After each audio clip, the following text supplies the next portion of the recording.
So yan, ngayon po si Ma'am, siya ay magpapakananay.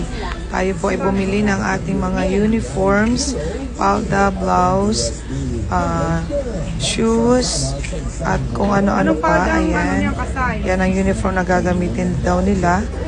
Blue at white. Ito po ay sa Pangasinan naman po dadalhin ng madam.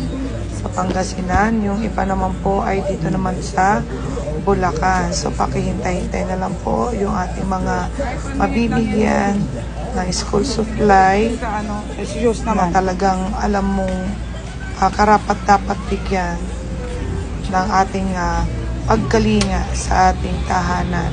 At sa lahat ng ating mga mabubuting sponsor, alam niyo kung sino-sino po kayo. Hindi ko na kailangan isa-isahin. Maraming salamat po sa pagmamahal at pagtitiwala po sa ginagawa niyo po.